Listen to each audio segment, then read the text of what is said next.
ایک شخص کا اونٹ گم ہو گیا، لیکن تلاش و بسیار کے باوجود اسے کہیں نہ ملا۔ اسے یقین تھا کہ حاکم وقت کے دربار میں فریاد کروں گا تو اسے سرکاری خزانے سے دوسرا اونٹ ضرور مل جائے گا۔ دارالحکومت اس کے علاقے سے کافی دور تھا، پھر بھی وہ کسی نہ کسی طرح خلیفہ کی رہائش تک پہنچنے میں کامیاب ہو گیا۔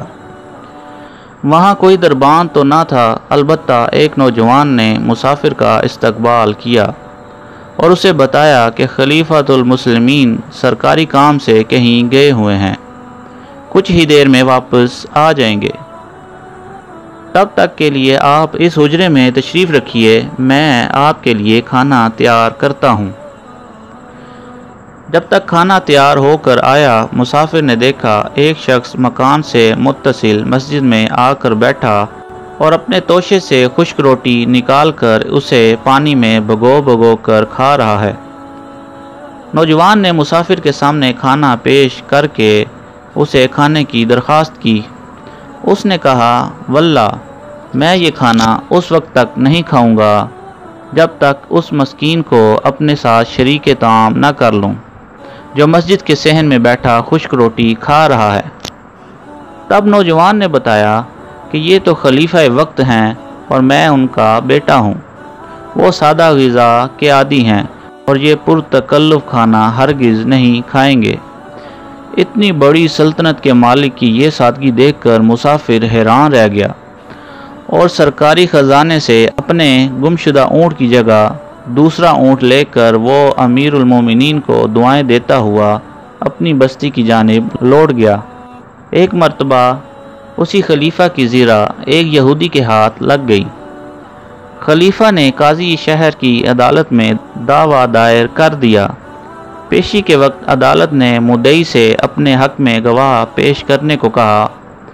خلیفہ نے اپنے بیٹے اور ایک سرکاری ملازم کو بطور گواہ عدالت میں حاضر کیا تو قاضی نے یہ کہہ کر ان کی گواہی قبول کرنے سے انکار کر دیا کہ بیٹے کی شہادت باپ کے لیے اور خادم کی شہادت آقا کے حق میں قبول نہیں کی جا سکتی۔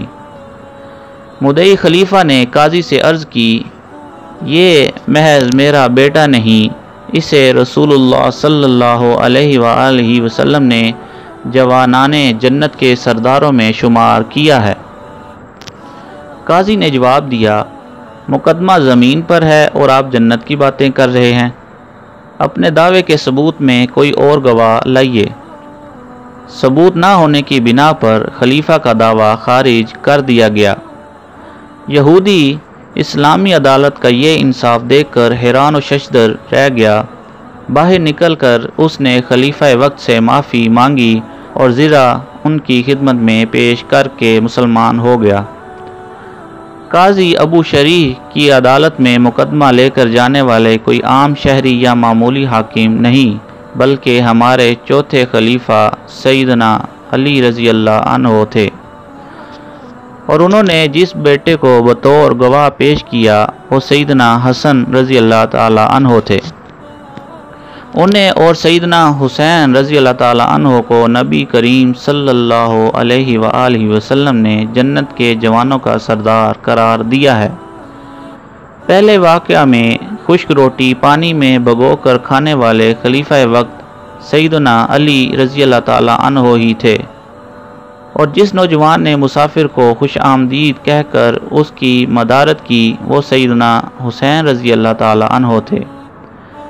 تاریخ اسلام کے چوتھے خلیفہ سیدنا علی رضی اللہ تعالی عنہ کی دنیوی مال و دولت سے بے رغبتی کا عالم یہ تھا کہ درہم و دینار کو ہاتھ میں لے کر فرمایا کرتے کہ افسوس تو مجھ سے جدا ہوئے بغیر مجھے کوئی فائدہ نہیں پہنچا سکتا، یعنی جب تک میں تجھے خیرات نہ کر دوں مجھے سکون ملے گا نہ کوئی اجر و منافع۔ سیدنا علی رضی اللہ تعالیٰ عنہ کی ولادت 603 عیسوی یعنی ہجرت سے 20 سال قبل ہوئی تھی۔ بعثت نبوی صلی اللہ علیہ وآلہ وسلم کے وقت ان کی عمر تقریباً 7 سال تھی۔ نبی کریم صلی اللہ علیہ وآلہ وسلم کے گھر میں پرورش کی وجہ سے سیدنا علی رضی اللہ تعالیٰ عنہ کا کفر و بت پرستی سے کبھی کوئی واسطہ نہ رہا۔ بچوں میں آپ ہی سب سے پہلے نبی صلی اللہ علیہ وآلہ وسلم پر ایمان لائے۔ نبی صلی اللہ علیہ وآلہ وسلم کے چچا ابی طالب کے فرزند ہونے کی حیثیت سے سیدنا علی رضی اللہ تعالیٰ عنہ آپ صلی اللہ علیہ وآلہ وسلم کے چچا زاد بھائی بھی تھے۔ پھر بی بی فاطمہ رضی اللہ تعالیٰ عنہ سے نکاح کے بعد وہ رسول اللہ صلی اللہ علیہ وآلہ وسلم کے داماد بھی بن گئے۔ اپنے پیش رو تینوں خلفائے راشدین کے عہد میں سیدنا علی رضی اللہ تعالیٰ عنہ ان کے خصوصی مشیر تھے۔ ان کے علم و فضل، سخاوت و بہادری اور عدل و انصاف کے بے شمار قصے تاریخ میں مذکور و مشہور ہیں۔ خلیفہ سوم سیدنا عثمان رضی اللہ تعالیٰ عنہ کی شہادت کے بعد سیدنا علی رضی اللہ تعالیٰ عنہ خلیفہ کے منصب پر فائز ہوئے۔ مدینہ منورہ میں مسلسل شورش کی وجہ سے آپ رضی اللہ تعالیٰ عنہ نے دارالخلافہ کوفہ میں منتقل کر دیا تھا۔ آپ رضی اللہ تعالیٰ عنہ کا دور خلافت سن 35 ہجری سے 40 ہجری تک تقریباً 5 سال رہا۔ اس عرصہ میں فتنہ فساد کے بہت سے واقعات نے جنم لیا۔ کبھی خارجیوں نے سر اٹھایا تو کبھی مخلص صحابہ رضی اللہ عنہم آپ رضی اللہ تعالیٰ عنہ سے بچھڑ گئے۔ مصر، فلسطین اور لبنان کے بعد عراق کا بھی ایک بڑا حصہ باقی نہ بچا۔ بالآخر 17 رمضان المبارک سن 40 ہجری کو ابن ملجم نامی ایک خارجی کی تلوار سے زخمی ہو کر آپ رضی اللہ تعالیٰ عنہ نے شہادت پائی۔